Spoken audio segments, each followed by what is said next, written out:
நம்ம அஸ்திரம் படம் வந்து 7ஆம் தேதி ரிலீஸ் ஆக போகுது. இந்த படத்தோட தயாரிப்பாளர் நம்ம தனா சார் வந்து இங்க இருக்காங்க. டைரக்டர் அரவிந்த், இந்த படத்துக்கு ஹீரோயினா நடிக்கிற நிரா இங்க இருக்காங்க. ஜீவா ரவி சார் ஒரு முக்கியமான கதாபாத்திரத்தில் நடிச்சிருக்காங்க. இந்த படத்தோட கதையும் திரைக்கதையும் நம்ம ஜெகன் பண்ணியிருக்காரு. இது வந்து நம்ம போன வருஷம் ஒரு ஃபேஸ்புக் மூலியமா எனக்கு மெசேஜ் அனுப்பிச்சிருந்து நம்ம அரவிந்த் வந்து இந்த மாதிரி நான் ஒரு படம் டைரக்ட் பண்ண போறேன் சார், அதை நீங்க நடிச்சா ரொம்ப நல்லா இருக்கும்னு ஃபீல் பண்ணி என்னை அப்ரோச் பண்ணாரு. ஃபோன் நம்பர் வாங்கிட்டு ஒரு 3 நாள்ல சந்திச்சேன்.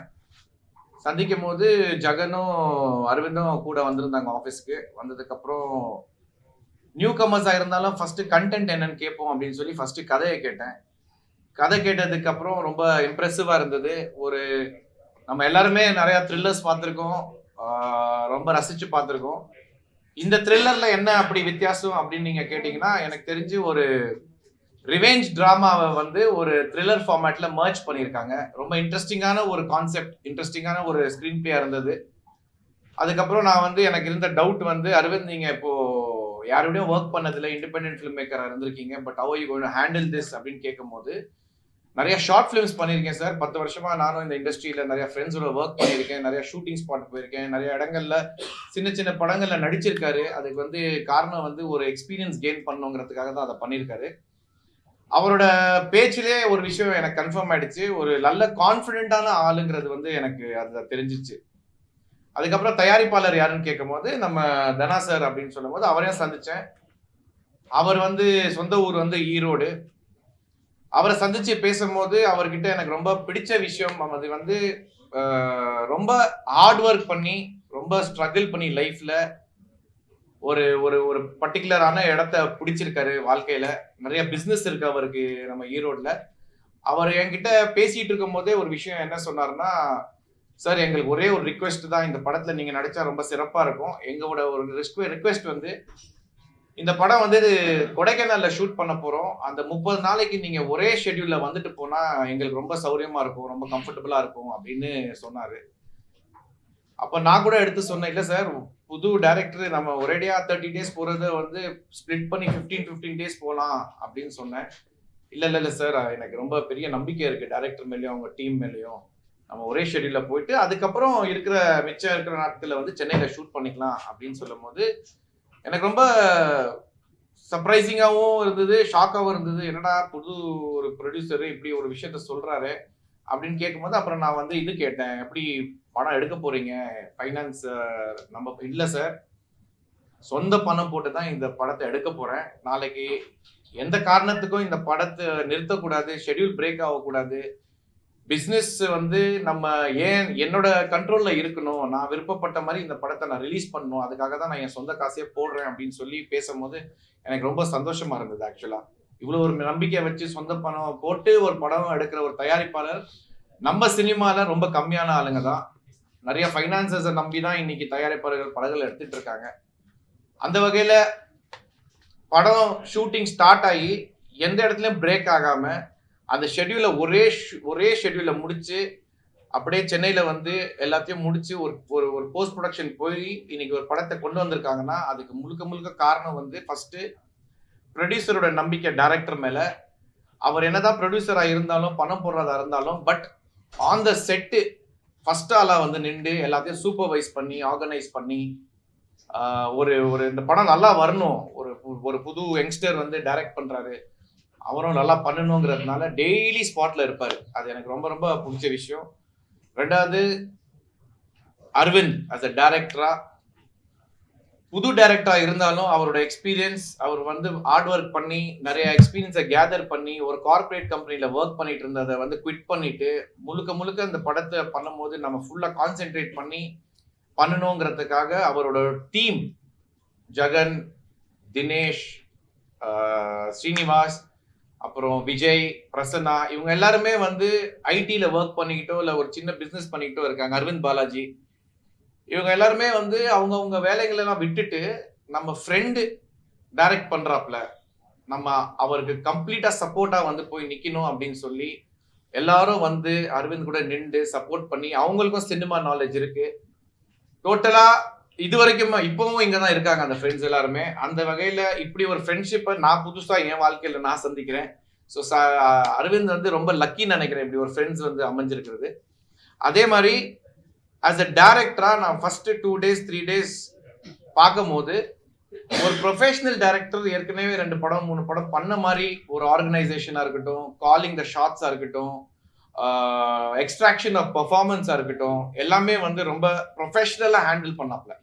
அந்த வகையில வந்து எனக்கு ரொம்ப ரொம்ப ஹாப்பியா இருந்தது. பிகாஸ் எனக்கும் இது ரொம்ப முக்கியமான படம். ஏன்னா வாரிசுக்கு அப்புறம் எனக்கு திருப்பி ஒரு கம்பேக் மாதிரி இருந்தது வாரிசு. அதுக்கப்புறம் நம்ம ரொம்ப கவனமா படங்களை செலக்ட் பண்ணி நல்ல டைரக்டர்ஸ் கூட ஒர்க் பண்ணுங்கிற ஒரு எண்ணத்துல இருக்கும்போது இந்த படம் அரவிந்த் பண்றது எனக்கு ரொம்ப சந்தோஷமா இருந்தது. அதே நேரத்துல ஜகன் இந்த படத்தோட ஸ்டோரி ஸ்கிரீன் பிளே எழுதியிருக்காப்ல. பாக்குறதுக்கு ரொம்ப சுட்டி சின்ன பையன் மாதிரி தெரியறான். பட் பயங்கரமான பிரெய்னி ஃபெலோ. ரொம்ப நாலேஜான பர்சன் அவன். ஆக்சுவலா நிறைய படங்கள் பார்ப்பாரான்னு தெரியல. ஸ்கிரீன் பிளேல வந்து எந்த டீவியேஷனும் இல்லாம .1 இருந்து எடுத்துட்டு போய் கம்ப்ளீட்டா only what the film requires, what this movie ரிக்வயர்ஸ்ங்கிறத ஸ்கிரீன் பிளே பண்ணியிருக்காரு. பொதுவா வந்து காமெடி வச்சுக்கலாம், சாங் ஸ்கிரீன் பிளே டைட்டா இருக்கும். அதே மாதிரி நான் சொன்ன மாதிரி ரிவெஞ்ச் டிராமால ஒரு த்ரில்லர் ஃபார்மேட் அதை மர்ஜ் பண்ற பியூட்டி வந்து ஜகன் இதுல ரொம்ப பியூட்டிஃபுல்லா பண்ணியிருக்காரு. ஒரு அற்புதமான ஒரு மெசேஜும் இதுல இருக்கு. அத வந்து நம்ம நிழல் ரவி சார் ஒரு முக்கியமான கதாபாத்திரத்தில் நடிச்சிருக்காரு. அவர் ஏதோ ஷூட்டிங்ல இருக்காரு, இன்னைக்கு வர முடியல. அதுவும் வந்து பியூட்டிஃபுல்லா பெர்ஃபார்ம் பண்ணியிருக்காரு. அந்த மெசேஜ் அந்த படத்துல நீங்க பார்க்கும்போது நீங்க எல்லாருமே அதை ஒத்துப்பீங்க. ஆமா இது உண்மைதான் அப்படிங்கிற இந்த இதுல வந்து மாற்றமே இல்லை. கம்மிங் டு ரஞ்சித் வந்து ஃபர்ஸ்ட் இதுல நடிக்கிறாரு. நல்ல ரோல் படம் முழுக்க இருப்பாரு. 20 days ஒர்க் ஷாப் பண்ணி ரிஹர்சல் பண்ணி ஸ்பாட்ல டிஸ்கஷன் இருக்கக்கூடாது, எதுவுமே கன்ஃபியூஷன் வரக்கூடாதுங்கிறதுனால அவருக்கும் வந்து ஒரு ஹோம் ஒர்க்லாம் பண்ணி ஒர்க் ஷாப்லாம் பண்ணி கூட்டிட்டு வந்து நான் கடைசியா படம் பார்க்கும் போது யாருக்குமே இது ஒரு நியூ கமரா தெரியல. ரொம்ப யதார்த்தமா நடிச்சிருந்தாரு. So all the best Ranjith for your debut. And of course நம்ம ஜீவா ரவி சாரை பத்தி நான் சொல்லணும்னு அவசியமே இல்லை. எத்தனையோ படங்கள்ல சிறப்பா நடிச்சிருக்காரு. சில படங்கள்ல வந்து சில காட்சிகள்ல வந்து அற்புதமா அவரோட எமோஷன்ஸை வெளிப்படுத்திருக்காரு. அதே மாதிரி இந்த படத்துலயும் அவருக்கு வந்து கொடுத்த ரோலை அவர் அண்டர்ஸ்டாண்ட் பண்ணி ஜேம்ஸ்ங்கிற கேரக்டர்னு நினைக்கிறேன், கரெக்டா சார்? ஜேம்ஸ்ங்கிற கேரக்டரை பியூட்டிஃபுல்லா புரிஞ்சு அதுக்கு எந்த அளவுக்கு என்ன மீட்டர்ல பெர்ஃபார்ம் பண்ணா டெலிவர் ஆகும் கன்வே ஆகுங்கிறத ரொம்ப அற்புதமா பண்ணியிருக்காரு. அதுல ஒரு எமோஷனல் சீனை வேற ரொம்ப பியூட்டிஃபுல்லா ஆக்ட் பண்ணியிருக்காரு. Thank you Jeeva sir for coming in to this film. கடைசியா வேற யாரும் இல்லை, நம்ம ஹீரோயின் நிரா. இவங்க வந்து டெலிவிஷன்ல இருந்து மாடலிங் போயிருக்காங்க. மாடலிங்ல யூஎஸ்ல எல்லாம் போய் கவர் பேஜ்ல எல்லாம் அப்பியர் ஆயிருக்காங்க. பட் எங்களுக்கு என்னன்னா ஒரு நீ போதும் அப்படின்னு ஒரு மியூசிக் ஆல்பம் லான்ச் ஆச்சு. அந்த லான்ச் ஆல்பம் பார்த்ததுக்கு அப்புறம் தான் நான் அரவிந்த் சார்கிட்ட சொன்னேன், இந்த மாதிரி நம்ம ரோல் நம்ம படத்துக்கு கரெக்டா இருப்பாங்களான்னு பாருங்க. பிகாஸ் நீங்களும் புதுசு, நீங்க புது ஃபேஸுக்கு போறதை விட ஒரு எக்ஸ்பீரியன்ஸ்டான, அதாவது இதுக்கு முன்னாடி மாடலிங் பண்ணியிருக்காங்கன்னா கண்டிப்பா ஸ்டேஜ் ஃபியர் இருக்காது, க்ரௌட் ஃபியர் இருக்காது, கேமரா ஃபியர் இருக்காது. அதுக்கப்புறம் ஒரு மியூசிக் ஆல்பம் போய் யூஎஸ்ல தனியா அவங்களே ப்ரொடியூஸ் பண்ணி ஷூட் பண்ணி எடுத்துட்டு வந்திருக்காங்கன்னா தட் ஷோஸ் அவங்க எவ்வளவு டெடிகேட்டடா இருக்காங்க, அவங்க எவ்வளோ லைஃப்ல முன்னேறணுங்கிற ஒரு எண்ணத்தோட இருக்காங்கிறத புரிஞ்சுக்கிட்டு அதை நம்ம சொன்னோம். அரவிந்த் சாரும் அதை பார்த்து நம்ம படத்துக்கு இவங்க கரெக்டா இருப்பாங்க சார் அப்படின்னு சொல்லி அவங்கள சூஸ் பண்ணி கொண்டு வந்து அஃப்கோர்ஸ் அவங்க ரோலை வந்து அவங்க பியூட்டிஃபுல்லா பெர்ஃபார்ம் பண்ணியிருக்காங்க. My best wishes for Nira. இந்த படத்துக்கு அப்புறம் நீங்க நிறைய படங்கள் பண்ணணும், நல்லபடியா ஃப்ளரிஷ்டா ஒரு பெரிய ஹீரோயின் ஆகணும். And I'm very very happy as an actor to be associated with this team. And கடைசியா நம்ம ஜான் நம்மளுக்கு ஃபேமிலி மாதிரி. நான் எந்த படம் பண்ணாலும் அவருக்கு தெரியாம நான் பண்ண மாட்டேன். எது இருந்தாலும் அவருக்கு டிஸ்கஸ் பண்ணி தான் நான் பண்ணுவேன். பிகாஸ் அவர் ஸ்ட்ரெயிட்டா என் ஃபேஸ்ல வந்து இது நல்லா இல்லை, இது பண்ணாதீங்க, பண்ணா நான் வந்து பேச மாட்டேன் இப்படிலாம் கோச்சுப்பாரு. அந்த நேரத்துல அந்த டைம்ல நான் கூப்பிட்டு ஜான்ட்ட, அதுவும் அந்த வாரிசுக்கு அப்புறம் he was more particular that இதுக்கப்புறம் நம்ம எங்கேயும் தவறு பண்ணக்கூடாது ஜி அப்படின்னு சொல்லி என்னை வந்து இவ்வளோ இந்த அளவுக்கு கூட இருந்து இந்த படம் பண்ண போகும்போது நான் சொன்னேன், இந்த பயங்கரமான சப்போர்ட் தேவைப்படும் ஜான், நீங்கள் தான் ஃபுல் அண்ட் ஃபுல் பண்ணணும் அப்படின்னு சொல்லும் போது, இப்போ வரைக்கும் டே 1லேருந்து இப்போ வரைக்கும் என் கூட இருந்து இந்த படத்துக்காக சப்போர்ட் பண்ணி இதெல்லாம் ஆர்கனைஸ் பண்ணதுக்கு ரொம்ப ரொம்ப தேங்க்யூ ஜான். ஆனால் இன்னைக்கு கூட இந்த வேலை முடியல ஜான். மார்ச் 7 முடியாது ஜான். அதுக்கப்புறமும் 2 வாரம் வேலை இருக்கும். அதுக்கு என்ன காஷ் கீஸ் எதுனா ப்ரொடியூசர்கிட்ட வாங்கிக்கோங்க.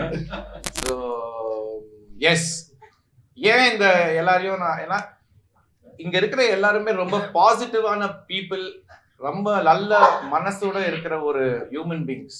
ஸோ நான் ஒர்க் பண்ணும்போது ஒரு விஷயம் டெய்லி இருந்தது என்ன அப்படின்னா, எல்லாருடைய பாசிட்டிவிட்டி வைப்ரேஷன் வந்து it was throughout the film. So thank you so much Aravind sir and Dhana sir for giving me this opportunity. And press எப்போதுமே ஒரு சாஃப்ட் கார்னர் என் மேலே இருக்கும். என்னை எப்போதுமே சப்போர்ட் பண்ணியிருக்கீங்க, கைட் பண்ணியிருக்கீங்க, பாராட்டியிருக்கீங்க. அதே நேரத்தில் சில நல்ல நண்பர்கள் எங்க தப்பாச்சு, இதை எப்படி கரெக்ட் பண்ணிக்கணும் அப்படிங்கிறத கைட் பண்ணியிருக்கீங்க. கண்டிப்பாக அஸ்திரம் படத்தை நீங்கள் சப்போர்ட் பண்ணுவீங்க, என்கரேஜ் பண்ணுவீங்க. இந்த புது டீமை வந்து நல்லபடியாக சப்போர்ட் பண்ணி என்கரேஜ் பண்ணி சக்ஸஸ்ஃபுல் ஆக்குவீங்கன்னு நான் நம்புகிறேன். இங்கே வந்த எல்லாருக்கும், உங்கள் எல்லாருக்கும் ரொம்ப ரொம்ப தேங்க்ஸ். தேங்க்யூ.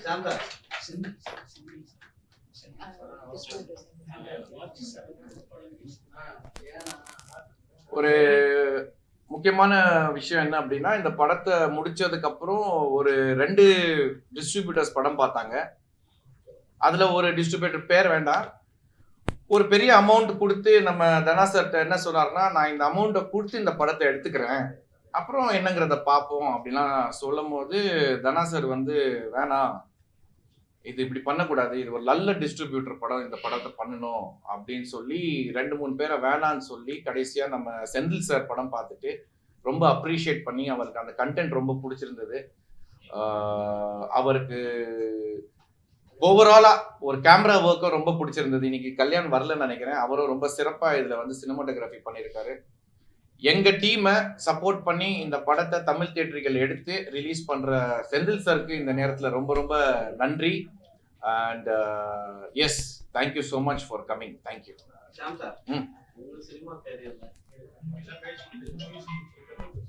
அடுத்தது நம்ம ஜகன் ஆரம்பிக்கிட்டோம்.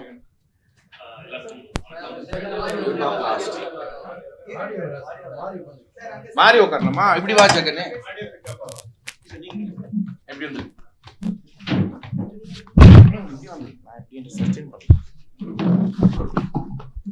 அப்படி மாத்தி மாத்தி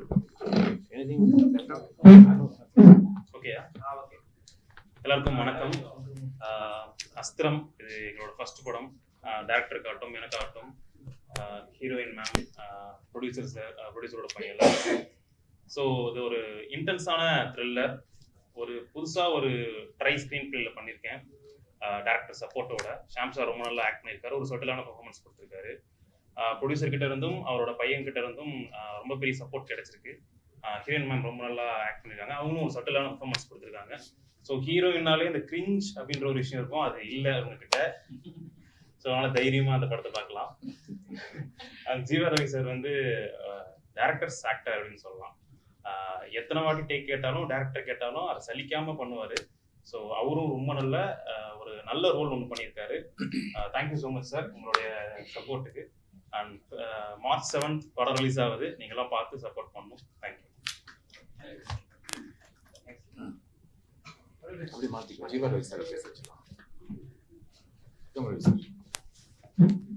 எல்லாருக்கும் வணக்கம்.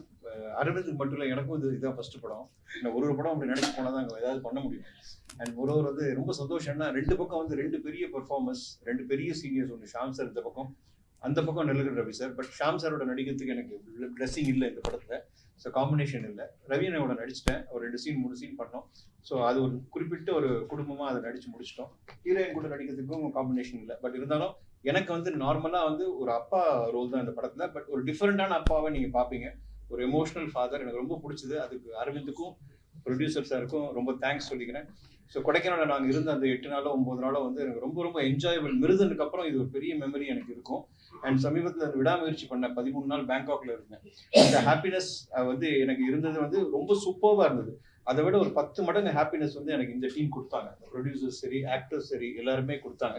அண்ட் அவர் சொன்னார், நிறைய எவ்வளோ டேக் கேட்டாலும் கொடுத்துருவாங்கன்னு. அவ்வளோ டேக் வாங்கியிருக்கோன்னு தான் அர்த்தம், வேற ஒன்றுமே இல்லை. அண்ட் மோரோவர் வந்து it's a very nice movie. And Shyam சாரை வந்து ஆக்ட் பண்ணும்போது நான் போய் உட்காந்து அங்கே 2 days நான் போய் உட்காந்து பார்ப்பேன். ஏன்னா ஒரு சீனியர் பெர்ஃபார்ம் பண்ணும்போது அவங்க கிட்ட நிறைய விஷயம் எடுத்துக்கலாம். ஸோ ஷாம் சார் கிட்ட நிறைய விஷயங்கள் எடுத்திருக்கேன். நான் சொல்ல மாட்டேன் என்னன்னு, அவரோட காம்பினேஷன் தான் இல்லை, but I have taken lot of things, நிறைய லேர்னிங் எடுத்திருக்கேன். அண்ட் ரவீனனோட நிறைய விஷயங்கள் நான் பண்ணியிருக்கேன். அண்ட் வெல்கம் நீரா தமிழ் இண்டஸ்ட்ரி, தமிழ் பொண்ணு, அதுவும் திண்டுக்கல் பொண்ணு, கரெக்டா? So very happy. எனக்கு நம்ம ஒரு தமிழ் பொண்ணை வந்து இன்ட்ரடியூஸ் பண்ணுறது வந்து அரவிந்த் தான் அந்த பெரும் விஷயம். அண்ட் மெயினாக ஷாம் சாருக்கு தான் அந்த கிரெடிட் போகும். Very happy for that. And producer வந்து ஆக்சுவலி ஃபர்ஸ்ட் அவர் ப்ரொடியூசர்னு எனக்கு தெரியவே இல்லை. ஸ்பாட்ல சாதாரணமாக நின்று இருந்தார். சார் கொஞ்சம் அப்படி தள்ளுங்க சார் நம்ம சொல்லிட்டு போயிட்டேன். சார் அவர் தான் சார் ப்ரொடியூசர், சம்பளம் வராது சார் போங்க அப்படின்னு. அதுக்கப்புறம் தான் போயிட்டு சார் ஐம் வெரி சாரிண்ணா. எதுக்கு சொல்ல வரேன்னா, அவரும் எளிமையான மக்கள் அங்கே இருந்தது ஃபுல்லாக.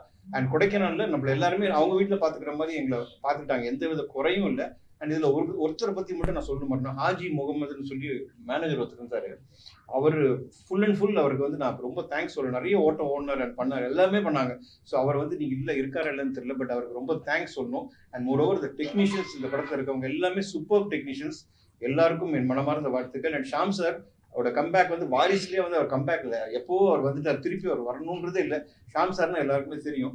ஸோ அவரோட நிழலில் இந்த படம் அவரோட ஷோல்டரில் இருக்கு. ஸோ நாங்கள்லாம் அவரோட சேர்ந்து ட்ராவல் பண்ணி அண்ட் அஸ்திரம் உங்கள் தயவோட உங்களோட சப்போர்ட்டோட பெரிய ஒரு வெற்றி பெறுன்ற ஹெல்த்தியான ஒரு வெற்றி வந்து மக்கள் வந்து இது கண்டிப்பாக கொடுப்பாங்கன்ற நம்பிக்கை எங்களுக்கு இருக்கு. நீங்களும் உங்களை ஆதரவை கொடுங்க. ரொம்ப நன்றி. Happy happy happy. தேங்க்யூ. அஸ்திரம் படத்தை இயக்கியிருக்கேன். மிஸ்டர் ஜெகன் என்னோட தம்பி, அவர் தான் ஸ்டோரி அண்ட் ஸ்க்ரீன் பிளே பண்ணியிருக்காரு. இது ஒரு சரியல் மொமெண்ட் மாதிரி தான் இருக்கு. ஏன்னா எல்லார் மாதிரியும் சினிமா ஆசைப்பட்டு முயற்சி பண்ணி ஒரு கார்பரேட் கம்பெனியில் ஒர்க் பண்ணிட்டு பேரலாக ஷார்ட் ஃபிலிம்ஸ் பண்ணிட்டு இண்டிபெண்டன்ட் ஃபிலிம் கிடைக்கிறதெல்லாம் பண்ணிட்டு குட்டி குட்டியாக நடிச்சுட்டு இன்னைக்கு ஒரு இயக்குனராக இந்த இடத்துல உட்கார்ந்துருக்கேன். அதை என்னால் வார்த்தையால் விவரிக்க முடியல இவ்வளோ மீடியா முன்னாடி. ஸோ இது ஜஸ்ட் லைக் தட் நடக்கல. ஒரு 10 வருஷம் ஒரு ட்ராவலுக்கு அப்புறம் முயற்சிக்கு அப்புறம் நடந்திருக்கு. ஸோ எனக்கு இந்த கதையை, ஏன்னா ஜென்ரலாக வந்து ப்ரொடியூசர்ஸ் வந்து கதை சொல்ல போகும்போதே யாரோட அசிஸ்டன்ட்னு கேட்பாங்க, யார்கிட்ட ஒர்க் பண்ணியிருக்க தம்பி உனக்கு என்ன எக்ஸ்பீரியன்ஸ் இருக்குன்னு கேட்பாங்க. ஆனால் நான் ஃபர்ஸ்ட் பார்த்த ஒரு வித்தியாசமான நபர் வந்து தனா சார் தான். ஏன்னா அவரோட சார் ஒரு பிரின்சிபலே வச்சிருக்காரு. அவர் இளம் இயக்குனர்கள் ஒரு 10 பேரை உருவாக்கணும்ன்றது அவரோட மிகப்பெரிய ஆசையா இருக்கு. அது எனக்கு தெரிஞ்சு எந்த ப்ரொடியூசரும் இப்படி எனக்கு தெரிஞ்சு நான் சொல்லி கேள்விப்பட்டதில்லை. என்ன எக்ஸ்பீரியன்ஸ் இருக்கு, நீ படம் பண்ணுவியா படம் பண்ண மாட்டியான்ற ஒரு கேள்வி இருக்கும். ஆனால் சாரு அந்த கதையை கேட்டதுக்கு அப்புறம் முழுமையா நம்பி, எனக்கு வெறும் ஷார்ட் ஃபிலிம் எக்ஸ்பீரியன்ஸ் இருக்குன்னு மட்டும் தான் தெரியும். அவர் எந்த விதமான என்கிட்ட பெரிய உன் ஷார்ட் ஃபிலிமை காமி, உன்னோட ஏதாவது ஒரு 2 சீன் எடுத்துட்டு வா அப்படிலாம் எதுவுமே சார் கேட்கவே இல்லை. அந்த கதையை மட்டுமே நம்பி, நான் சொன்ன கதையை நம்பி, என் வார்த்தையை நம்பி சார் வந்து என்னை நம்பி இன்வெஸ்ட் பண்ணது வந்து என்னை பொறுத்த வரைக்கும் அது ஒரு சாதாரண விஷயம் இல்லைன்னு நான் நினைக்கிறேன் இந்த காலகட்டத்தில். ஏன்னா எவ்வளோ அசிஸ்டன்ட் டைரக்டர்ஸ் பெரிய பெரிய டைரக்டர்ஸ் கிட்ட ஒர்க் பண்ணிட்டு still they are struggling to get single producer. அந்த ஃபர்ஸ்ட் படம் வாய்ப்பு கிடைக்கிறது எவ்வளோ கஷ்டன்றது இங்கே இருக்கிற எல்லாருக்கும் தெரியும். அது எனக்கும் இருந்தது. ஆனால் வந்து சார் மூலமா அந்த வாய்ப்பு கிடைச்சி இன்னைக்கு இங்கே உட்காந்து இருக்கிறது எனக்கு ரொம்ப சந்தோஷமா இருக்கு. இந்த சமயத்தில் சாருக்கு ஒரு மிகப்பெரிய நன்றியை தெரிவிச்சுக்கிறேன். ஸோ அவங்களுக்குள்ள அவரோட சன் ரஞ்சித் எல்லாமே இந்த படம் உருவாகிறதுக்கு ஒரு முக்கிய காரணமா என்னை நம்பி இது வரைக்கும் நான் கேட்டதெல்லாம் கொடுத்துருக்காங்க. அதனாலதான் வந்து இவ்வளவு தூரம் வந்திருக்கு. ஸோ அதையெல்லாம் விட எல்லாமே அமைஞ்சிச்சானா ஒரு படத்துக்கு ஒரு ஹீரோ கிடைக்கிறது இன்னைக்கு அதை விட ரொம்ப கஷ்டமான விஷயமா இருக்கு. ஏன்னா சில ஹீரோக்கள் கிட்ட 6 மாசம் கதை சொல்றதுக்கெல்லாம் வந்து ஃபாலோ பண்ணி 6 மாசம்லாம் ஆயிருக்கு அவங்களை மீட் பண்ணி கதை சொல்றதுக்கெல்லாம். அப்படி இருக்கும்போது நான் வெறும் சோசியல் மீடியால ஒரு அமிச்ச மெசேஜை பார்த்துட்டு சார் எனக்கு ரிப்ளை பண்ணி இமிடியேட்டா 2 நாள் என்னை கூப்பிட்டு கதை கேட்டு ஓகே பண்ணி அடுத்த லெவலுக்கு கொண்டு போனாரு. ஒன்லி சார் அந்த கதை மேல வச்ச நம்பிக்கையும் என் மேல வச்ச நம்பிக்கையும் அதை நிறைவேற்றிருக்க நான் நம்புறேன் சார். ஸோ இந்த படத்துல வந்து நான் நன்றி சொல்லணும் அப்படின்னா என் பின்னாடி அவ்வளோ பேர் நின்றுருக்காங்க. நான் பேர் சொல்ல ஆரம்பிச்சேன்னா போயிட்டே இருக்கும். ஆனா எனக்கு அவ்வளோ பெரிய சப்போர்ட்டை வந்து, ஏன்னா எனக்கு எந்தவித சினிமா பேக்ரவுண்டும் கிடையாது. ஒன்லி ஒரு ஐடி கம்பெனியில வேலை பார்த்துட்டு ஒரு சினிமா ஆசையில வந்த ஒரு ஆள் தான் நான், சாதாரண ஆள் தான். அப்படி இருக்கிறவனுக்கு கூட வந்து அவ்வளோ பேர் வந்து எனக்கு வந்து என் டைரக்ஷன் டீம்ல வந்து சப்போர்ட் பண்ணியிருக்காங்க. என்னோட அசோசியேட் டைரக்டர்ஸ் எல்லாமே அவங்களுக்கு சினிமா நாலேஜ் இருக்க தவிர அவங்களுமே எங்கேயும் ஒர்க் பண்ணதே கிடையாது. என் கூட ஷார்ட் ஃபிலிம் பண்ண அனுபவம் மட்டுமே. அந்த அனுபவத்தை வச்சு மட்டும் என் கூட அவ்வளோ பேர் வந்து நின்றுருக்காங்க. அவங்களோட உழைப்பு வந்து வார்த்தையால சொல்ல முடியாது. அவ்வளோ தூரம் எனக்கு சப்போர்ட் பண்ணியிருக்காங்க. ஸோ அவங்களுக்கு இந்த சமயத்தில் எனக்கு மிகப்பெரிய சாரே ஆல்ரெடி எல்லார் பேருமே சொல்லிட்டாரு. அவங்களுக்கு என்னோட மிகப்பெரிய நன்றியை தெரிவிச்சுக்கிறேன். மிஸ்டர் ஜெகன் என்னை நம்பி என் தம்பி கதையை கொடுத்தாரு. அந்த கதையை வந்து நாங்கள் எல்லாருமே சேர்ந்து முழுமையாக வேலை பார்த்து நல்லா பண்ணியிருக்கோம் நம்புகிறோம். அண்ட் ஜீவாரவி சாரை பற்றி சொன்னார். ஒரு டேக் எனக்கு ஸ்டில் டைம் இல்லை, ஒரே டைமில் 5 ஷர்ட் மாற்றணும், 5 ஷர்ட் மாற்றணும். எனக்கு வேற எந்த ஆர்டிஸ்டாக இருந்தாலும் இமீடியட்டாக பண்ணியிருப்பாங்களான்னு தெரியல. நிந்திருக்கிற இடத்துல சட்டையை கழட்டிட்டு 5 தடவை மாற்றினார் சார். ஒரு அந்த ஷார்ட் முடிச்சோடனே 2 நிமிஷம், அடுத்த 2 நிமிஷம், 5 நிமிஷத்தில் டைம் இல்லை, முடிய போகுது கால் ஷீட். ஸோ சார் அதை நான் மறக்கவே மாட்டேன் சார், சீரியஸாக. ஏன்னா அவ்வளோ பெரிய சப்போர்ட் எல்லாருமே, நேல்கள் ரவி சாராக இருக்கட்டும், ஜீவாரவி சாராக இருக்கட்டும், இப்போ ஹீரோயின் பற்றி வருவோம், எல்லாருமே அவ்வளோ பெரிய சப்போர்ட் கொடுத்துருக்காங்க. மேமும் கதை கேட்ட நாள்ல இருந்து இன்னி வரைக்கும் எந்த வித எதிர்பார்ப்பும் இல்லாமல் இந்த கதையை மட்டுமே எங்களுக்கு முழு ஆதரவு கொடுத்துருக்காங்க நிரா மேம். அவங்களுக்கும் இந்த படம் ஒரு முக்கியமான படமா இருக்கும் நான் நம்புறேன். ஸோ இது இல்லாம எனக்கு பெரிய பக்கபலமா இருந்த சில பேரை மட்டும் நான் சொல்லி முடிச்சுக்கிறேன். என்னோட கேமராமேன் மிஸ்டர் கல்யாண் டிஓபி. இன்னைக்கு படம் ட்ரெய்லர் நீங்க பார்த்திருப்பீங்க. அந்த ட்ரெய்லரோட விஷுவல் கிராண்டியர் கொடைக்கானல். ஏன்னா நான் புதுசுன்றதுனால நான் ஒரு விஷயம் ரொம்ப தெளிவா இருந்தேன். சாரிட்டி ஒரு விஷயம் சொல்லிட்டேன் சார், நான் புதுசு, நான் என் ஃப்ரெண்ட்ஸ் நிறைய கேமராமேன் இருக்காங்க, ஆனால் யாரையும் கூப்பிட்டு படம் பண்ண மாட்டேன் சார். ஏன்னா முதல் படம் நான் கரெக்டாக பண்ணணும், அதனால நான் கொஞ்சம் எக்ஸ்பீரியன்ஸ்டு டெக்னீஷியன் தான் சார் போவேன் அப்படின்னு சொன்னதுக்கு சார் அதுக்கான விஷயங்கள் எல்லாமே ஏற்பாடு பண்ணி கொடுத்தாரு. நான் கேட்டது எல்லாமே. Mister Kalyan is that fantastic work. நீங்க ட்ரெய்லர் பார்த்துட்டீங்கன்னா உங்களுக்கு கண்டிப்பா தெரிஞ்சிருக்கும். மியூசிக் டைரக்டர் சுந்தரமூர்த்தி, அவர் வந்து ஐரா, 8 தோட்டாக்கள், பொம்மை நாகி நிறைய படங்கள் பண்ணியிருக்காரு. அவரும் இந்த படத்துல அவர் கையாண்ட ஆர்கெஸ்ட்ரேஷன், பேக்ரவுண்ட் ஸ்கோர் வந்து ரொம்ப புதுசா இருக்கும். அந்த எக்ஸ்பீரியன்ஸ் வந்து நீங்க ஒரு நல்ல தியேட்டர்ல பாத்தீங்கன்னா, ஆடியோவாவே நிறைய ஒர்க் பண்ணிருக்கோம். சின்ஸ் நான் ஒரு டப்பிங் ஸ்டுடியோ பேரலா வச்சுட்டு இருந்ததுனால அந்த சவுண்ட்ல கொஞ்சம் இன்ட்ரெஸ்ட்ன்றதுனால ஆடியோ சைடு பார்த்து வேலை பார்த்துருக்கோம். கண்டிப்பா ஒரு நல்ல டால்பி தியேட்டர்ல இந்த படம் பாத்தீங்கன்னா ஒரு மிகப்பெரிய அனுபவம் கொடுக்கும் நான் நம்புறேன். So and editor mister Boopathi, அவரை பத்தி சொல்லி ஆகணும். ஏன்னா எனக்கு எல்லா வேலையுமே கூட இருந்து இன்னி வரைக்கும் பார்த்து கொடுக்கறது வந்து மிஸ்டர் பூபதி வந்து எடிட்டிங்ல ஒரு பெரிய மேஜிக் பண்ணியிருக்காரு இந்த படத்துக்கு நான் நம்புறேன். ஸோ அவருக்கு இந்த சமயத்தில் மிகப்பெரிய நன்றியை தெரிவிச்சுக்கிறேன். இதை தாண்டி இந்த படத்துல ஒர்க் பண்ண எல்லா டெக்னீஷியனுக்கும், mixing engineer mister Anand Ramachandran, so final mix ரொம்ப நல்லா பண்ணியிருக்காங்க. இந்த மாதிரி இந்த படத்துல எனக்கு அவ்வளோ பேர் வந்து இது வரைக்கும் கூட இருந்து சப்போர்ட் பண்ணியிருக்காங்க. அவங்க எல்லாருக்கும் நன்றி. அதை விட எங்களால் முடிஞ்ச வரைக்கும் இந்த படத்தை வந்து நாங்க எங்க வேலையை சரியா செஞ்சிருக்கோம் நம்புறோம். இனிமே நீங்க பிரஸ் இது வரைக்கும் நிறைய நல்ல படங்களை இது வரைக்கும் நீங்க ஆதரவு பண்ணிருக்கீங்க. அதுக்கு பல படங்கள் உதாரணம் இருக்கு. அந்த வரிசையில கண்டிப்பா அஸ்திரம் படத்தை நீங்க கண்டிப்பா பாருங்க. பார்த்துட்டு உங்களுக்கு பிடிச்சிருந்ததுன்னா கண்டிப்பா இது நல்ல படம் மக்கள்கிட்ட கொண்டு போய் சேர்க்கறதுக்கு நீங்க எழுதுனீங்க அப்படின்னா கண்டிப்பா அது மக்கள்கிட்ட கொண்டு போய் சேருன்ற நம்பிக்கை எனக்கு இருக்கு. ஸோ கண்டிப்பா இந்த படத்தை நீங்க பார்த்துட்டு மக்கள்கிட்ட கொண்டு போறதுக்கு பெரிய சப்போர்ட் வேணும்னு நான் ரொம்ப தாழ்மையா இந்த இடத்துல கேட்டுக்கிறேன். Thank you so much. Heroine of Asthiram அப்படிங்கிறது வந்து எனக்கு வந்து ரொம்ப ரொம்ப சந்தோஷமான, ரொம்ப பெருமை படக்கூடிய ஒரு விஷயம். பிகாஸ் அந்த ஜேர்னி எனக்கு வந்து இட் வாஸ் நாட் ஈஸி. நிறைய ஸ்டீரியோ டைப்ஸை பிரேக் பண்ணி தான் இந்த இடத்துக்கு வர வேண்டியதா இருந்தது.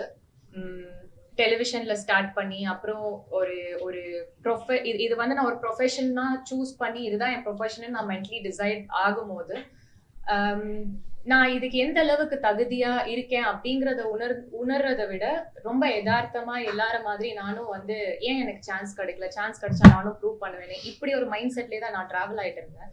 But there was a situation, ஒரு கட்டத்துல இதை இப்படி பார்க்காம வேற ஏதாவது பெர்ஸ்பெக்டிவ்ல பார்க்கலாமான்னு நினைக்கக்கூடிய ஒரு நாள், ஒரு தருணம் வந்தது. அதுதான் வந்து சினிமாக்கு டைம் ரொம்ப முக்கியம்னு சொல்லுவாங்கல்ல, அதுதான் அந்த டைமான்னு எனக்கு தெரியல.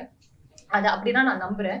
தட் டைம் இதை வேற பெர்ஸ்பெக்டிவ்ல பார்க்கும்போது நான் ஏன் சான்ஸ்க்காக இங்க போகணுமா அங்க போகணுமா, ஏன்னா எங்க போகணும்னு தெரியாது போகணும்னு நினைச்சாலும். ஸோ என்ன பண்ணணும்னு தெரியாத போது நம்மளே ஒரு சான்ஸ் கிரியேட் பண்ணிக்கலாமே அப்படிங்கிற ஒரு ஐடியா வந்தது. அப்படி பண்ணதுதான் நீ போதும்.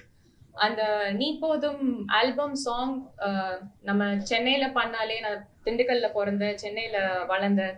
ஸோ இங்க இருக்கிற கான்டாக்ட்ஸை வச்சே நம்ம ஒரு ப்ராஜெக்ட் பண்ணணும், எலிவேட் பண்ணணும்னா அதுவே கஷ்டம். பட் அங்க தனியாலா யூஎஸ்ல யாருமே தெரியாம ஒரு ப்ராஜெக்டை நான் வந்து கிரியேட் பண்ணி அது லான்ச் பண்ணும் போது பயங்கர எதிர்ப்புகள்னு சொல்ல முடியாது, நிறைய ஹர்டல்ஸ் வந்துச்சு.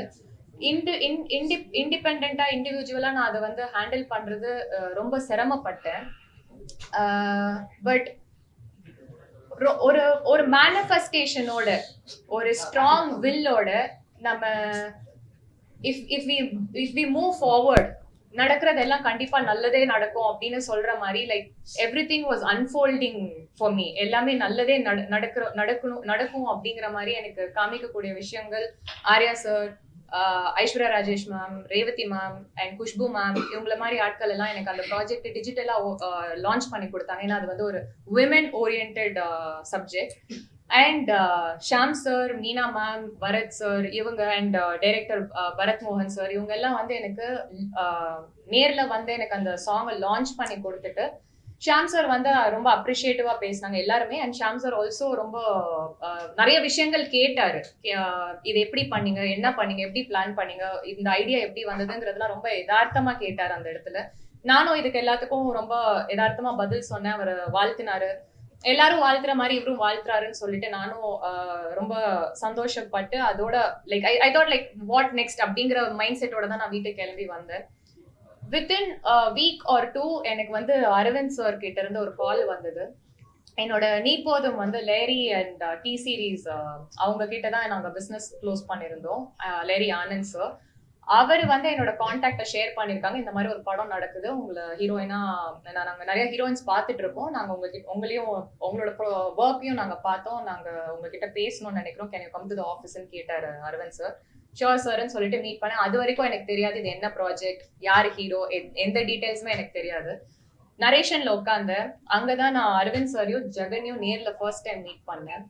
அண்ட் ஒரு ரைட் டீம் அப்படின்னு இவங்க நம்ம ரைட்டான பீப்புளோட தான் ஒர்க் பண்றோம் அப்படிங்கிறதுக்கு ஃபர்ஸ்ட் நம்ம அப்சர்வேஷன்ல வந்து விழுற விஷயம் அவங்க எவ்வளவு பிளான்டா இருக்காங்க, எவ்வளவு ஆர்கனைஸ்டா இருக்காங்க, எப்படி நம்மளை ரிசீவ் பண்றாங்கிறத பார்த்தாலே நம்மளுக்கு புரிஞ்சிடும். அந்த வகையில இவங்க 2 பேருமே நான் அவ்வளோ நல்லா வெல்கம் பண்ணாங்க, அவ்வளோ ப்ரொஃபஷனலா ஹேண்டில் பண்ணாங்க.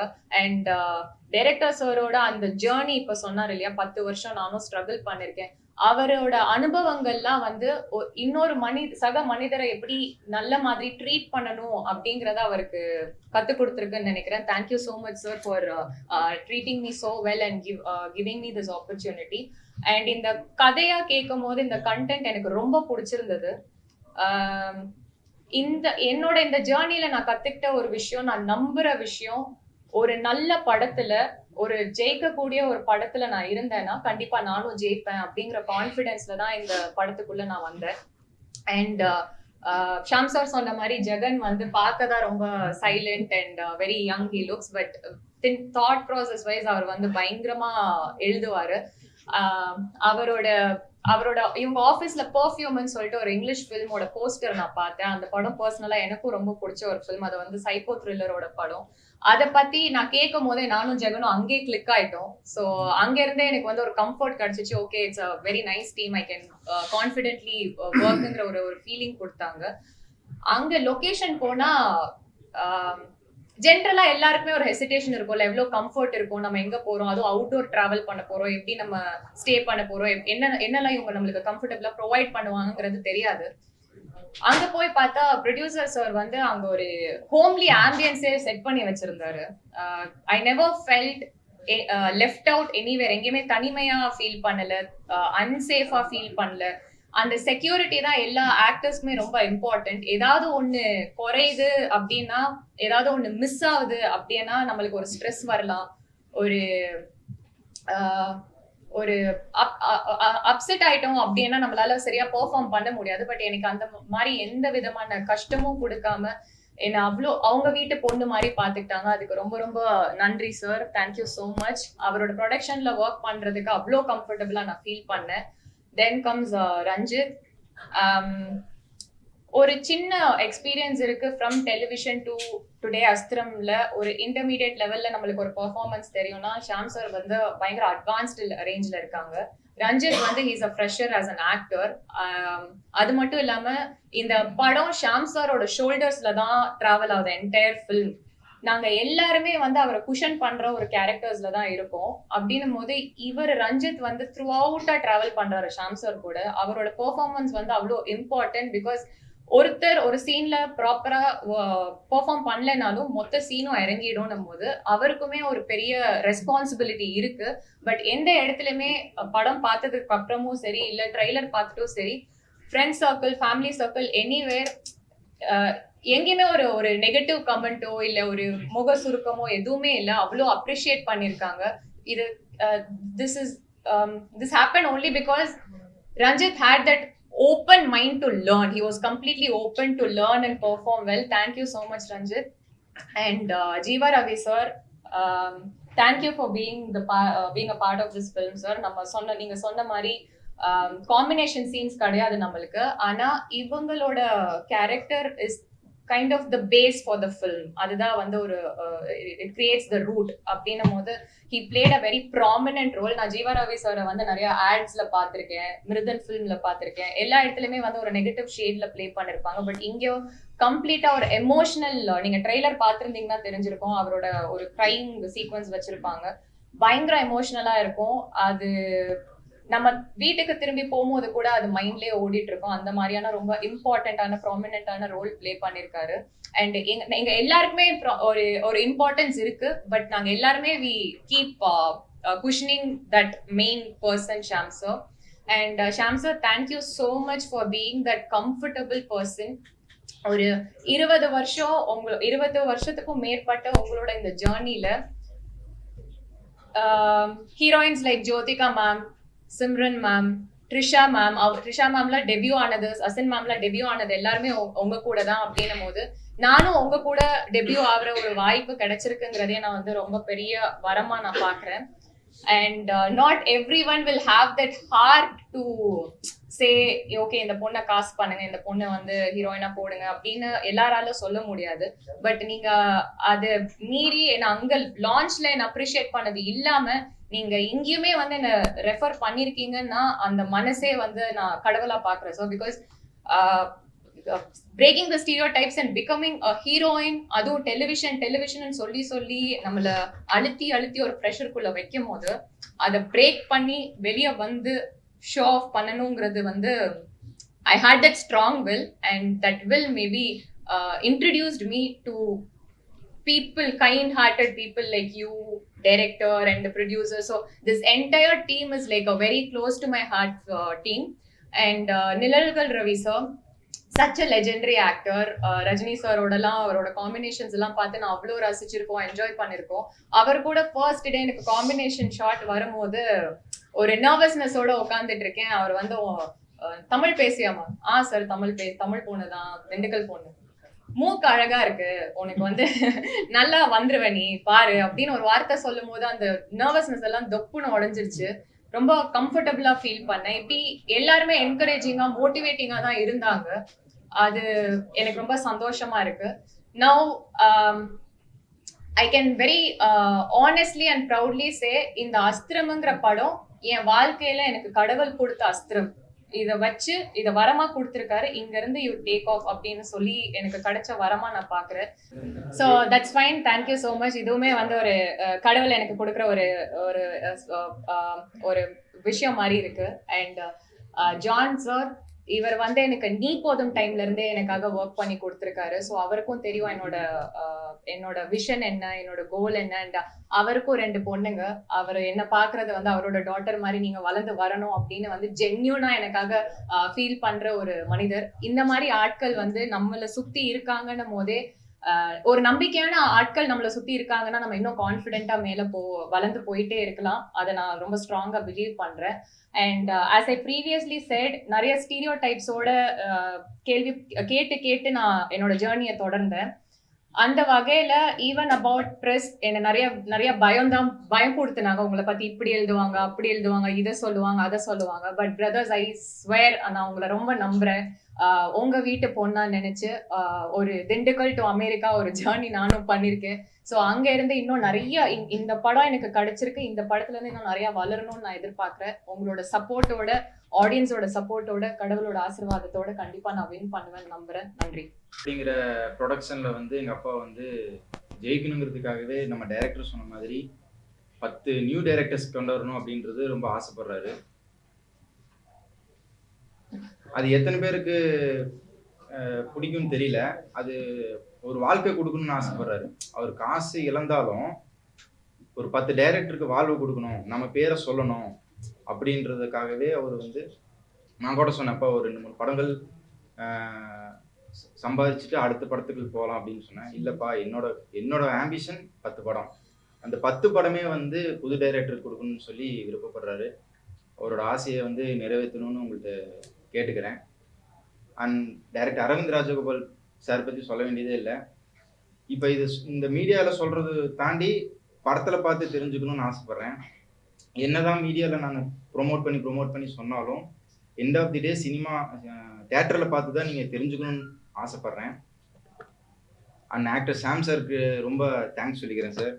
பிகாஸ் எனக்கு வந்து கேமரா இப்போ எப்படி என் முன்னாடி இருக்குதோ அன்றைக்கி ஃபஸ்ட் டே ஃபஸ்ட் ஷூட் அப்போ எனக்கு ரொம்ப பயமாக இருந்தது இப்படி பண்ணணும் அப்படிங்கும்போது. அப்போ எனக்கு சாம் சார் வந்து ரொம்ப ஃப்ரீடம் கொடுத்து தம்பி பண்ணுடா நல்லா பண்ணுவேன் அப்படின்னு சொல்லி எனக்கு ஒரு ஈகோயிஸ்டிக் எதுவுமே இல்லாமல் அவரோட ஃப்ரெண்டுக்கிட்ட எப்படி பழகி பேசுவாரோ ஸோ அந்த மாதிரியே என்கிட்ட பழகினார். Thank you so much sir. And thank you Niranjini ma'am. இந்த படத்தில் எமோஷனல் சீன்ஸ் நிறையா பார்ப்பீங்க. And coming to the point, Jeeva Ravi sir சொல்ல வேண்டியதே இல்லை. அவர் கிட்டத்தட்ட சீனியர் ஆக்டர், ரொம்ப வருஷமாக அப்பாக்கள் கேரக்டர், இன்னுமே அப்பாக்கள் கேரக்டர் ஒன்று 20-25 வருஷத்துக்கு நடிப்பாருன்னு நான் நம்பிட்டு இருக்கேன்.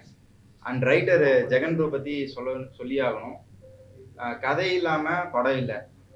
கதையில் வந்து ஒரு பிள்ளையார் சொல்லி போட்டு ஒரு பேப்பரில் எழுதுறது வந்து ஒரு கதை தான். அந்த கதை உருவானாதான் அடுத்தது வந்து ஸ்டெப் பை ஸ்டெப்பாக ஒரு ஆக்டர்ஸ், ப்ரொடியூசர்ஸ் எல்லாமே வருவாங்க. அது ஜெகன் ப்ரோக்கு ரொம்ப ரொம்ப தேங்க்ஸ் சொல்லிக்கிறேன். அண்ட் நிறைய கேஸ்ட் அண்ட் ப்ரூவ்ஸ் பண்ணிக்காங்க. கம்மிங் டு த பாயிண்ட், ஒரு சின்ன விஷயம் அது சீக்கிரமாக சொல்லி முடிச்சிடுறேன், 2 minutes. இப்போது நம்ம துணி கடைக்கெல்லாம் போவோம் இல்லைங்களா, ஒரு பெரிய துணி கடைக்கு போய் ஒரு 10,000, 15,000, 20,000 நம்ம பர்ச்சேஸ் பண்ணுவோம். ஆனால் அது வெளியே வந்ததுக்கப்புறம் பார்த்தீங்கன்னா கீழே இருக்கிற சின்ன கடைகள், நிறைய கடைகள் இருக்கும், பார்த்துருப்பீங்க. கொஞ்சமாக மனசு இருக்கும், ஏதாவது ஒரு 2,000 வாங்கிடலாமா, ஒரு 3,000 வாங்கிடலாமா. அது அந்த மாதிரி வாங்கணும்னு தோன்ற மனசு வாங்கி பாருங்க. அந்த அந்த குடும்பத்துக்கு வந்து ரொம்ப ரொம்ப ரொம்ப பெரிய விஷயமா இருக்கும்.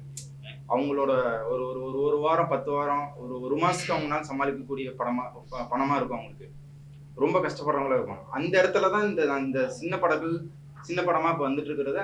இந்த படமாக அந்த மாதிரி தான் நான் சொல்ல வரேன். பெரிய படத்துக்கு நிறைய கூட்டங்கள் போகுது, அது நல்ல விஷயம்தான். அதே சமயம் சின்ன படங்களுக்கும் ஒரு விதமான கூட்டங்கள் வரும்னு ஆசைப்படுறேன். அப்போதான் அவங்களோட திறமைகள் எல்லாமே வந்து வெளியே வரும். ஆக்டர்ஸாக இருக்கட்டும், டைரக்டர்ஸாக இருக்கட்டும். நீங்கள் பார்த்த படங்கள் எல்லாமே டெபுட் டைரக்டர்ஸ் தான் வந்து நிறைய ஹிட் படங்கள் வந்துட்டு இருக்கு.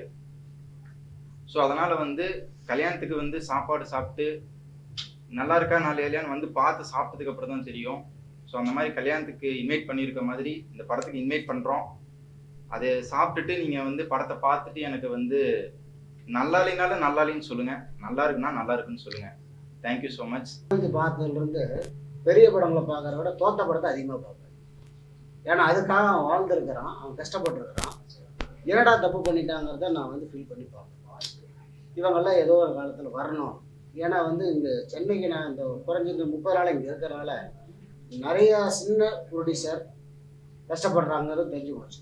அதுக்கு மேலே சின்ன டைரக்டர்கள், கோ டைரக்டர்கள், அசிஸ்டன்ட் டைரக்டர்கள் அன்னாடு உணவுக்கு கூட தடுமாறிட்டு இந்த சென்னையில் சினிமாவை நம்பி வாழ்ந்துட்டு இருக்கிறாங்க. அவங்களுக்கான ஒரு லைன் கிடைக்குதுன்னா எனக்கு தெரிஞ்சு இங்கே கிடைக்கிற மாதிரி இல்லை.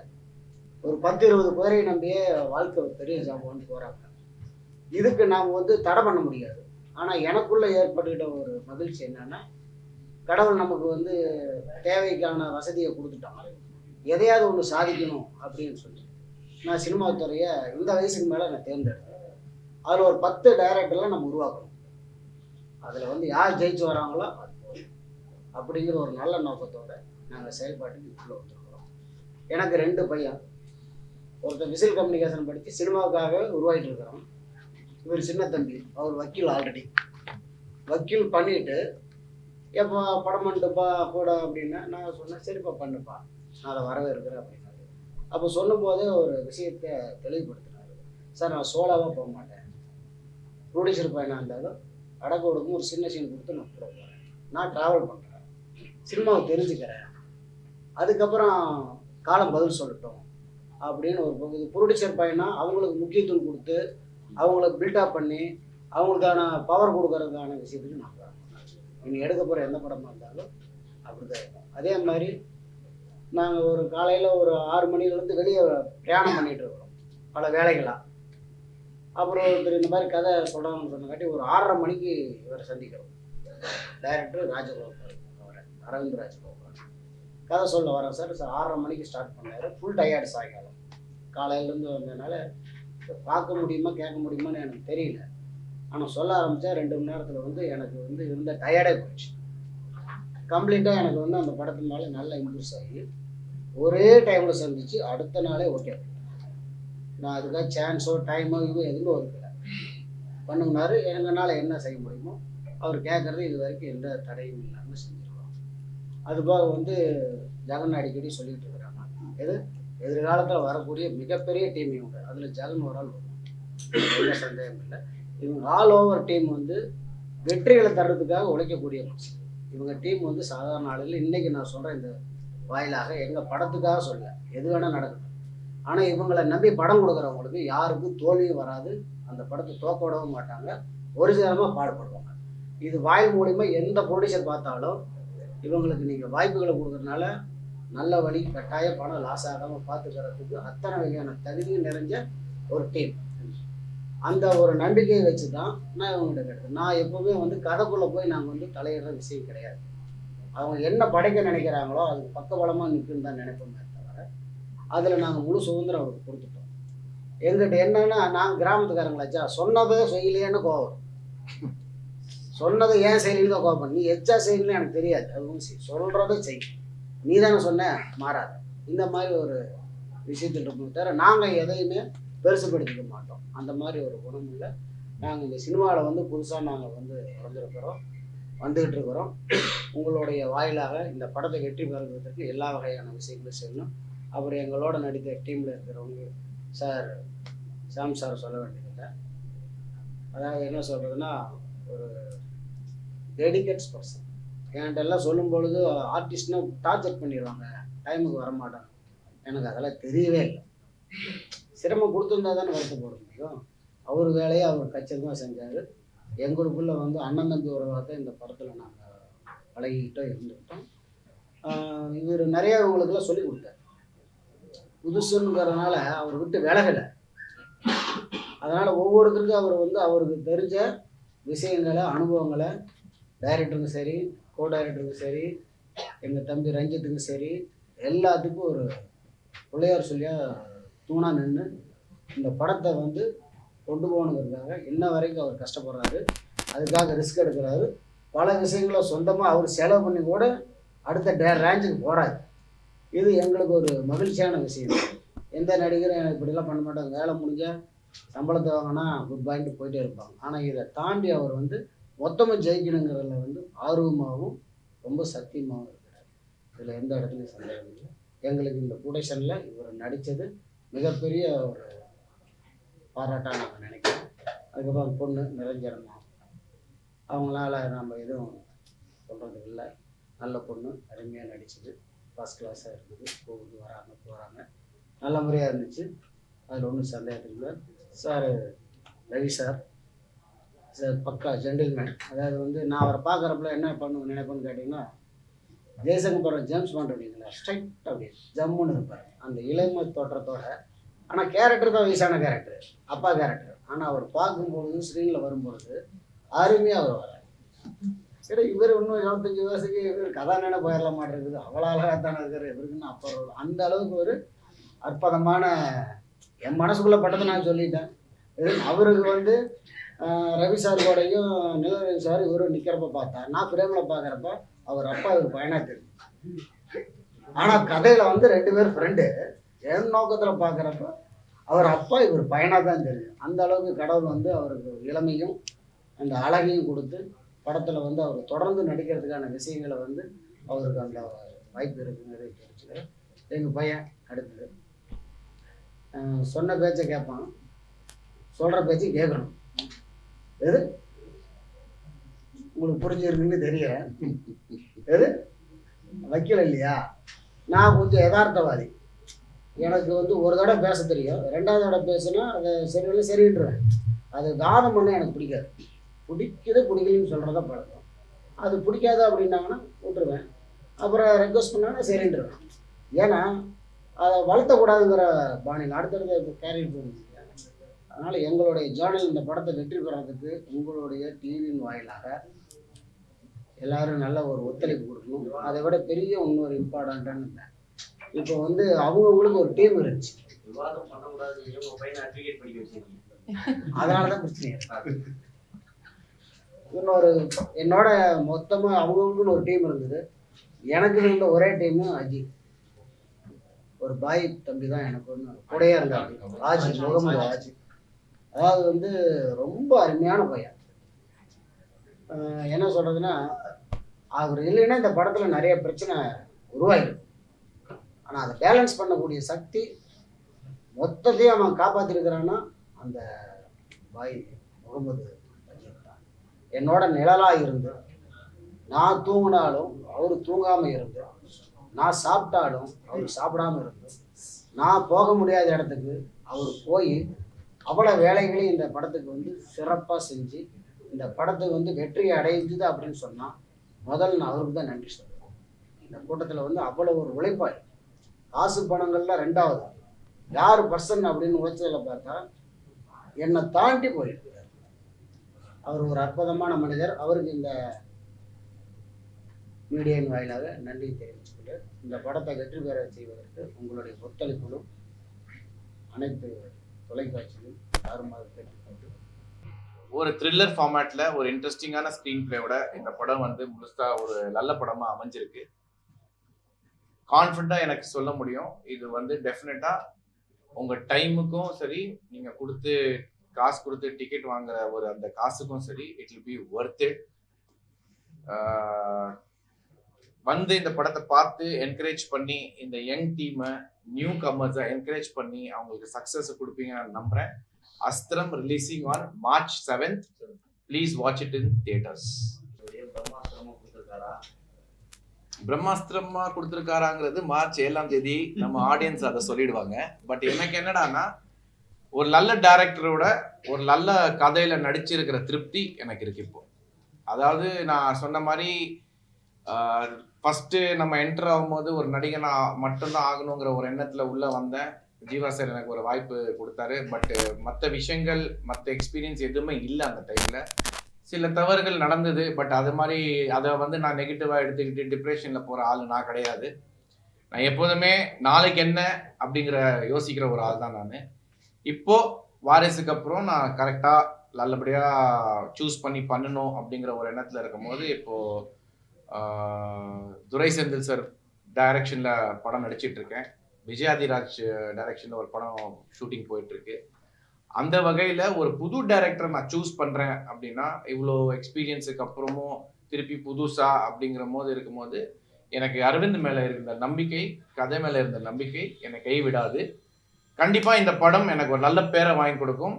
அதே நேரத்தில் ஒரு நல்ல படத்தை தேர்ந்தெடுத்து நடிச்சிருக்கேங்கிற பேரும் எனக்கு இந்த படம் நிச்சயமாக கொடுக்குங்கிறதுல எந்த சந்தேகமே இல்லை. வாரிசு பட டைம்ல வந்து உங்க ரசிகர்லாம் என்ன சொன்னாங்கன்னா, கம்பேக் ஷாம் சொல்லிட்டு ரொம்ப சோஷியல் மீடியா ட்ரெண்ட் பண்ணாங்க.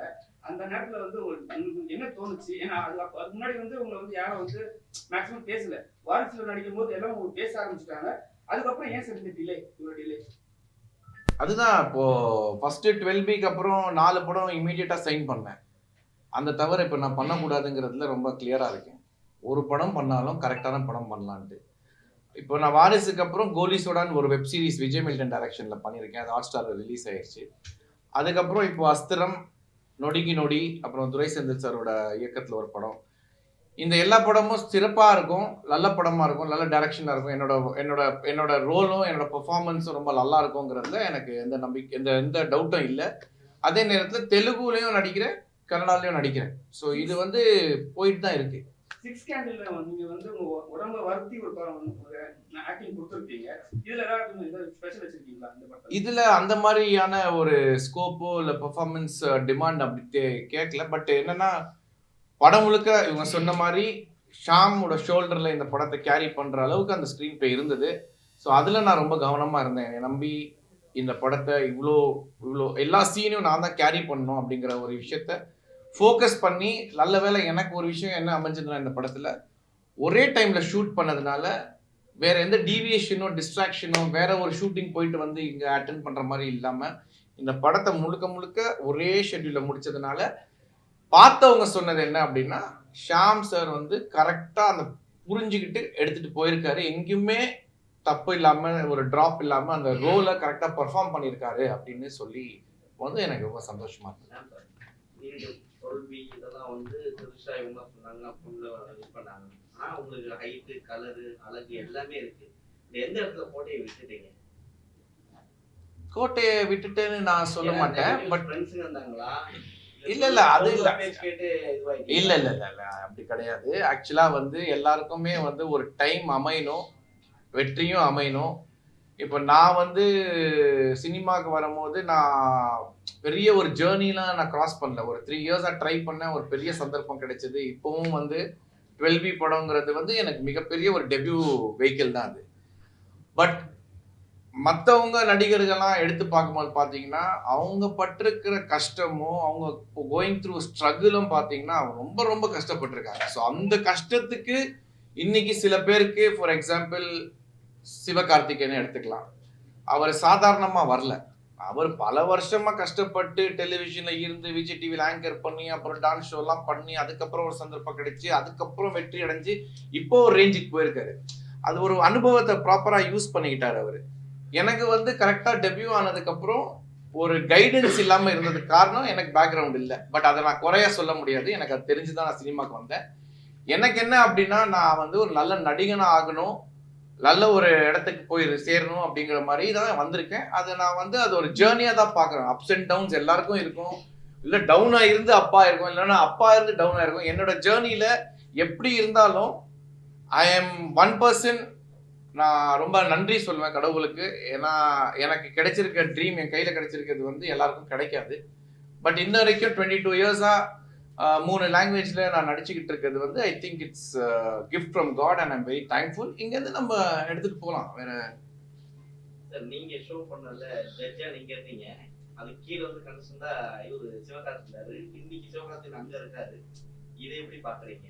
சந்தோஷமா இருக்கு. ஏன்னா அந்த ஷோ நடக்கும் போதே நான் சிவகார்த்திகேயன்ட்ட ஒரு தடவை இல்லை 5 தடவை சொல்லியிருக்கேன். இந்த மாதிரி உனக்கு கிஃப்ட் ஆஃப் த கேப், அந்த காமெடி சென்ஸ் எல்லாமே உனக்கு இருக்கு சிவா. கண்டிப்பா உனக்கு ஒரு சான்ஸ் கிடைச்சா நீ வேற மாதிரி டேக் ஆஃப் ஆயிடுவ. 2வது என் வீட்லயும் சரி எல்லார் வீட்லயும் சரி நீ வந்து கிட்ஸை ரொம்ப அட்ராக்ட் பண்ற, அந்த மாதிரிலாம் சொல்லியிருக்கேன். ஸோ இன்னைக்கு அவரோட சக்சஸ் வந்து எல்லாருக்கும் சர்ப்ரைஸா இருக்கலாம். பட் எனக்கு வந்து அது கண்டிப்பா நடக்கும்னு அப்பயே நான் உணர்ந்து அவர்கிட்ட சொல்லியிருக்கேன். அவரே என்னை இப்ப பார்க்கும் போதெல்லாம் வந்து பேசுவாரு. பேசும்போது சொல்லுவார், சார் அன்னைக்கே சொன்னீங்க சார், இந்த கிஃப்ட் ஆஃப் த கேப் மக்களுக்கெல்லாம் பிடிச்சிருக்குங்க, அது இப்போ நடந்துட்டு இருக்கு சார், தேங்க்யூ சார். அதெல்லாம் வந்து சக்சஸ் வந்து it is like how you take it. நம்ம எப்படி எடுத்துக்கிறோம். நான் வந்து குஷியில ஒரு ஃப்ரேம்ல நடிச்சிருந்தேன் விஜயண்ணாவோட. கட் பண்ணா நான் அப்போ 2 வருஷத்துக்கு அப்புறம் ஹீரோ ஆனேன். அதெல்லாம் எனக்கு வந்து ஒரு சந்தோஷமான ஒரு பீரியடா இருந்தது. இப்போ சிவகார்த்திகேயன் அந்த மாதிரி பண்றாரு. பட் நான் எப்படி பாக்குறேன்னா, கம்பேரிசன் பண்ணாம நீ உன் வாழ்க்கையில நீ சந்தோஷமா இருக்கியா, நிம்மதியா இருக்கியா, நீ பண்றதுல சந்தோஷம் கிடைக்குதா, ஜஸ்டிஃபை பண்றியா, சினிமாவை வந்து நேசிக்கிறியா அப்படிங்கிறத தான் நான் பார்த்துட்டு இருக்கேன். அந்த வகையில எனக்கு சினிமா இது வரைக்கும் எனக்கு கொடுத்துருக்கிறதுல எனக்கு ரொம்ப சந்தோஷம். ஸ்ட்ரகிள், ஃபைட், பேட்டில் எல்லாருக்கும் இருக்கு. அதே மாதிரி நானும் அதை பாசிட்டிவா எடுத்து போயிட்டு இருக்கேன். அவ்வளவுதான். அப்கமிங்ல வரீங்க, ஷாம் சார் கதை சொல்லிருக்கீங்க, ஒரு பெரிய இந்த கதை எல்லாருமே பண்ண கதை தான் தமிழ் சினிமால வருது. நீங்க என்ன ஸ்பெஷலா இத காட்ட போறீங்க? டைம் டிராவலிங் நிறைய வந்துருச்சு. இது டைம் டிராவல் இல்ல, இது டைம் டிராவல் கதை கிடையாது. இது கம்ப்ளீட்லி ஒரு கிரைம் இன்வெஸ்டிகேஷன் படம் தான். தமிழ் சினிமால எல்லாமே எடுத்த கதையா தான். நீங்க என்ன ஸ்பெஷலா காட்ட போறீங்க? நீங்க அப்கமிங்ல வரீங்க இல்ல, புதுசா காட்டணும் இல்ல, அப்படி காட்டுறதுக்கு என்ன இல்ல, புதுசா சில எலிமெண்ட் இருக்கு. இந்த சர்ப்ரைஸ் எலிமெண்ட் படத்துல கண்டிப்பா இருக்கு. ஆனா அதை என்னால இந்த சமயத்துல ரிவீல் பண்ண முடியாதுன்னு நினைக்கிறேன். நீங்க படம் பார்த்துட்டு நம்ம பேசணும்னா நிறைய பேசலாம் சார். ஏன்னா சர்ப்ரைஸ் எலிமெண்ட் கண்டிப்பா இருக்கு. இது ரெகுலர் கிரைம் த்ரில்லர் பேட்டர்ன்ல இருக்காது இந்த படம். அதை உடச்சி தான் மிஸ்டர் ஜெகன் வந்து ஸ்கிரீன் பிளே பண்ணியிருக்காரு. ஏன்னா எங்களுக்கே அதில் உடன்பாடு இல்லை. ஒரு கொலை நடக்குது, ஒரு ஹீரோ போலீஸ் அவர் இன்வெஸ்டிகேட் பண்றாரு, இல்லை சீரியஸ் ஆஃப் கொலை நடக்குது, அதை கண்டுபிடிக்க ஹீரோ இன்வெஸ்டிகேட் பண்றாரு. அந்த பேட்டர்னையும் நாங்கள் பிரேக் பண்ணியிருக்கோம். இதில் அதை பிரேக் பண்ணி தான் நாங்கள் முதல் டிஸ்கஷன்லேயே சொல்லிட்டோம், ரெகுலர் கிரைம் த்ரில்லர் பண்ணக்கூடாது, அதில் என்ன புதுசு பண்ணலாம் அப்படின்னு பேசி தான் நாங்கள் பண்ணியிருக்கோம். ஆனால் அன்ஃபார்ச்சுனேட்லி அந்த பண்ண விஷயத்தை இங்கே ரிவீல் பண்ண முடியாதா, ஏன்னா ஆடியன்ஸ்க்கு மிகப்பெரிய சர்ப்ரைஸ் இருக்கு படம் பார்க்கும்போது. அதனால அதை வந்து நம்ம ஃபீல் பண்ணணும்னு நான் விட்டுறேன். அந்த எக்ஸ்பீரியன்ஸ் அவங்க எக்ஸ்பீரியன்ஸ் பண்ணணும்னு நான் அதுக்கு பதில் ரிவீல் பண்ணாதீங்க, ப்ரொடியூசர் ரிவீல் பண்ணுங்க. அவங்க பையனை கதையில இறக்கிருக்கீங்க, அது ப்ரொடியூசருக்காகவா இல்ல பையனை போட்டே ஆகணும் ப்ரொடியூசருக்காகவா? இல்ல சார் வந்து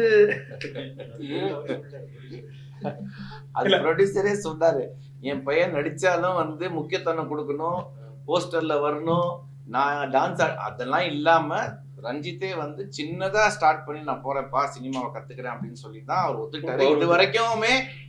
இது வரைக்குமே வந்து அவர் எந்த விஷயத்தையும் ஃபோர்ஸ் பண்ணல. என் பையன் தான் வரணும், என் பையன் தான் இருக்கணும் அப்படி இல்லை. என்ன ரோல் இருக்கோ அதை பண்ணிட்டோம். படம் முழுக்க இது ஒரு ஒரு ஹீரோ ஓரியன்டட் ஃபிலிம் தான். அது ஒரு எக்ஸ்பீரியன்ஸுக்காக உள்ள போய் கத்துக்கோ அப்படிங்கிற மாதிரி அமைச்சிருக்காரு, தவிர ஃபோர்ஸ்லாம் எதுவுமே சார் இப்ப நீங்க பெரிய ஆக்டரா இருந்திருப்பீங்க. ஃபர்ஸ்ட் ஷோல உங்களுக்கு வந்து ஆடியன்ஸ் நல்லா கவர் பண்ணிருப்பாங்க. இப்போ வந்து எப்படி இருக்கும் சரிங்களா? அதுக்கப்புறம் வந்து என்னன்னா இப்ப பெரிய பெரிய படங்கள் வரும்போது சின்ன படங்களை நசிக்கிறாங்க. அதனால பெரிய படம் ரிலீஸ் பண்ணும்போது இந்த படத்தை வந்து வெளியிட மாட்டாங்க. அது இல்லாம வந்து ஆடியன்ஸும் உள்ள போக மாட்டாங்க. சோ இப்போ இந்த காலகட்டத்துல இப்ப சாரி சொன்னா நம்ம சின்ன படம் தான் பண்றோம்ட்டு நீங்களும் அதை ஒத்துக்குனீங்க. சோ இப்போ எப்படி ஆடியன்ஸ் சின்ன படம் பெரிய படங்கிறது வந்து எனக்கு தெரிஞ்சு ரிலீஸுக்கு அப்புறம் தான் சார் முடிவு பண்ணோம். நம்ம சும்மா 100 கோடி எடுத்த படம் பெரிய படமும் கிடையாது, 5 கோடியில எடுத்த படம் சின்ன படமும் கிடையாது. அது ரிசல்ட் என்ன? இப்ப லப்பர் பந்து பெரிய படமா சின்ன படமா நீங்க சொல்லுங்க. ஆனா எனக்கு தெரிஞ்சு அதுதான் மிகப்பெரிய படம். 5 கோடி போட்டு 25 கோடி எடுக்கிறது தான் மிகப்பெரிய ஸ்ட்ரென்த். அதுதான் வந்து பிசினஸ் ஸ்ட்ராட்டஜியா இருக்கும். அப்ப துணிவுன்னு ஒரு படம் வச்சு சார் துணிவு பத்தி பேசல நான் சொல்ல வர்றது வந்து சின்ன படம் பெரிய படம் வந்து சக்சஸ் ரேட் வச்சுதான் போவோம். அதனால கண்டென்ட் ஜெயிச்சிருச்சுன்னா அது பெரிய படம். இன்னைக்கு வந்து லப்பர் பந்து வந்து மிகப்பெரிய படம். ஓட்டம் பந்தீங்கன்னா எல்லாம் ஓடணும்ல, ஓட்டம் பந்தீங்கன்னா எல்லாம் ஓடணும்ல. ஆமா, விடாமுயற்சி ஒரு படம் வந்துச்சு, எந்த படமும் வரவே இல்லையே. ஏன் அது சொல்லுங்க. அதுக்கு நான் ஏன் பதில் சொல்லணும்னு தெரியலையே. இல்ல நீ ஃபர்ஸ்ட் நீ ஒரு நிமிஷம், விடாமுயற்சிக்கும் எனக்கு என்ன சம்பந்தம்? இல்ல சார், நீங்க சின்ன படம் இல்ல. எது சின்ன படம் இல்ல? சின்ன படம் இல்ல, லப்பர் பந்து ஒரு சின்ன படம் இல்ல. அது வந்ததுக்கு அப்புறம் வெற்றி பெற்ற அவரு சொன்னது வந்து பெரிய படம் சொல்லும் போது நான் அவர்கிட்ட என்ன கேட்டேன்னா, சின்ன படமும் பெரிய படம் நீ எப்படி வித்தியாசப்படுத்துவேன்னு கேட்டேன். எனக்கு தெரிஞ்சு சக்சஸ் ஆகுறது தான் பெரிய படம். சின்ன படங்கள் நடிக்கிறாங்களா இல்லையா?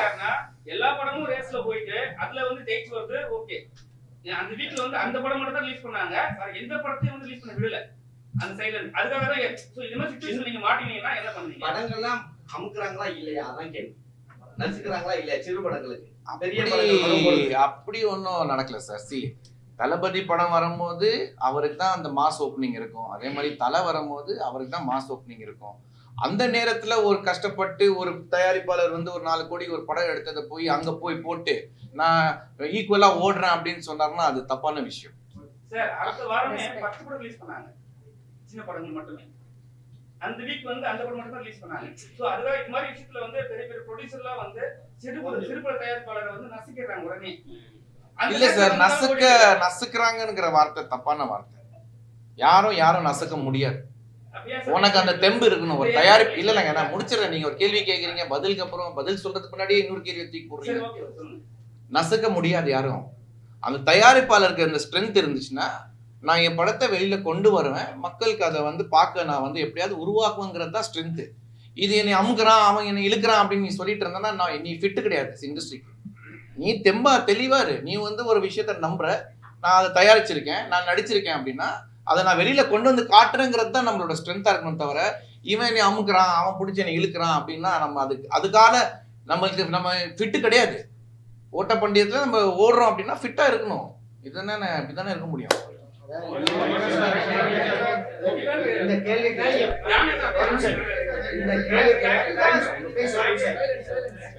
இந்த கேள்விக்கு ஒரு ப்ரொடியூசர் தான் ஒரு ஹீரோ பதில் சொல்லுங்க.